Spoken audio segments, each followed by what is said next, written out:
Good morning, everyone, and happy Friday. This is your quick tech review for today. We thought it would be easier to do a quick little video instead of trying to type everything out and then having you read everything. So I have a list this morning of just some quick things to fill you in on with our new technology.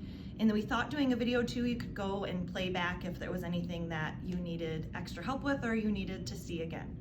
So first of all, we hope that you are loving your new computers and that you've had some time to play around and get used to things. We know that the touchpad is not super convenient for some people. So if you are choosing to, if you would like a mouse, if you could just send Nikki an email today and let her know that you would prefer to have a mouse, and we are looking into the best one that's compatible and easiest for you. So let us know if that's something that you would like.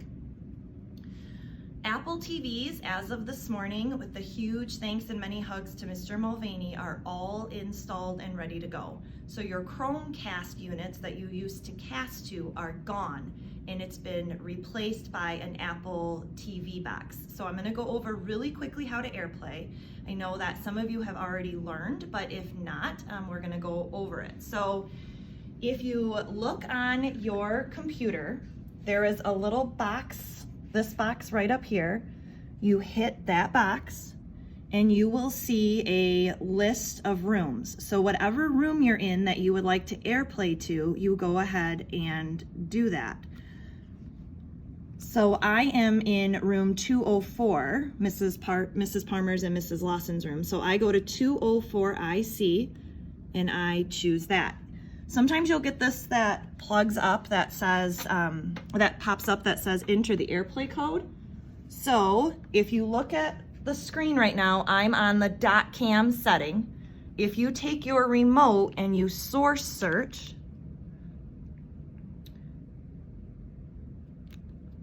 it may take just a minute to search, but then your AirPlay, you'll get something like this that will pop up. So you take the code, so this is 3238, and on your computer, you're going to plug in 3238 and hit OK. Nope, it changed because I took a minute. So now the code is 7886, and you hit OK. And then if you look at your screen, it's going to put on whatever you have on your computer screen is going to be up on your board. Now, let's say you're doing something and you want to freeze the screen so that you can do something else on your computer. There is a button on your remote that says freeze. So for example, let's say I'm doing something on the internet. So I go ahead and I search something. If I freeze that screen, you'll see freeze come up on the corner, and that means that that will stay right there, and then you can go ahead and do other things on your computer and it won't change what the kiddos are seeing up there. Okay, so that's AirPlaying. If you need any help, please let us know. I'm gonna be floating around today helping people get used to everything, so ask any questions you might have. Okay, next, a little trick that some people have learned is how to use your finger to log in. It's just a really quick shortcut. So people have been sending me like little tips and tricks that they've been using. So this button right here is actually a touch button. So you can log in using that button. You just simply touch your finger right there and it'll turn on without having to put in your password. The way to set that up is if you go to System Preferences right here, you will see a box that says Touch ID. If you click on that, it will lead you, you want to add a fingerprint, and that will lead you through the steps so you can log on by just touching that black button. So that's one little tip. Another little tip that Maggie shared, if you want to increase your screen size, you can go to System Preferences. That's where you're going to find a lot of different things. And if you go to Displays and then Scaled, you can change the size of your font in your desktop if it's hard for you to read. So that's that little trick.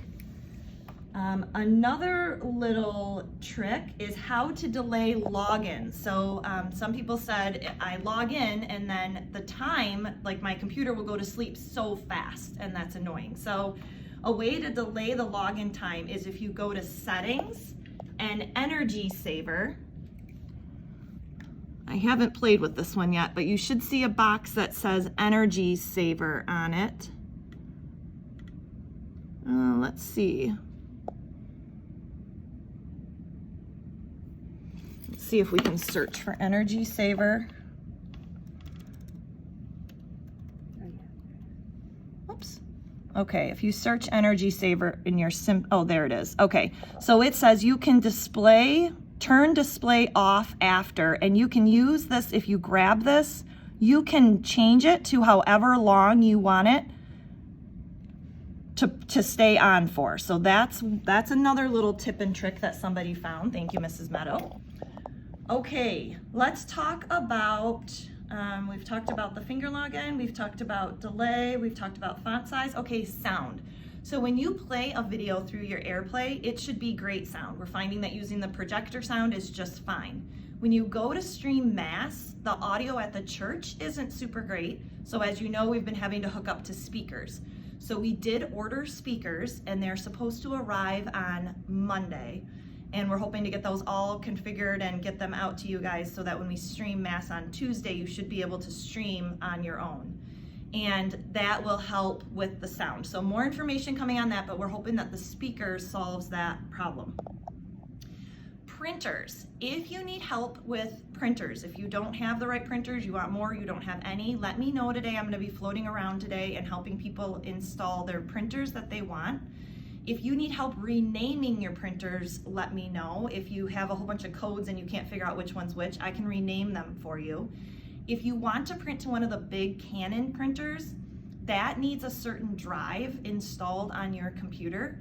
And NetSmart has asked that if you want to use the big printer, to contact them, that phone number that we sent out this week, and they will help you install the drives to the printers so that you can print to the bigger printers. But all the HP ones, I can help you get installed today, first floor and second floor. Any Mac questions you have, if you have a specific MacBook question, for right now you're contacting NetSmart. We're still using our tech tickets for everything else. So if you have a projector issue or something else going on, that's still a tech request.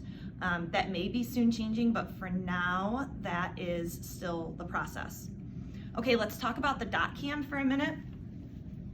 There's multiple cords into your dot cam.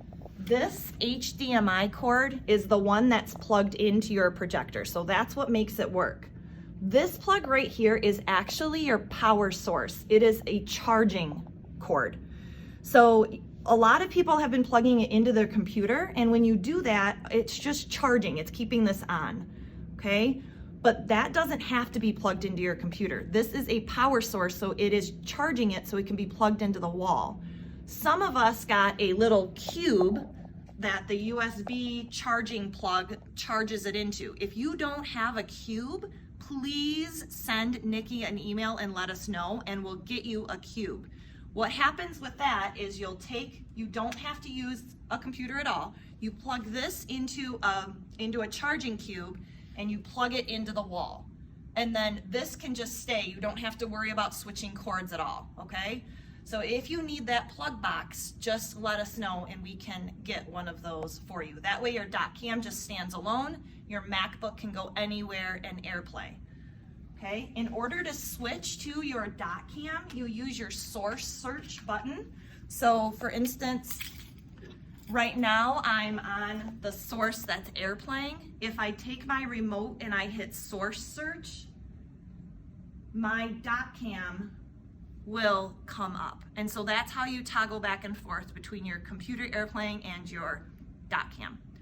Okay, so those were the tips of the day. If you have any questions, let us know, but we super hope that this helps to see things in action instead of just reading it. So God bless you all. Know that we are thankful for you, and have a good Friday.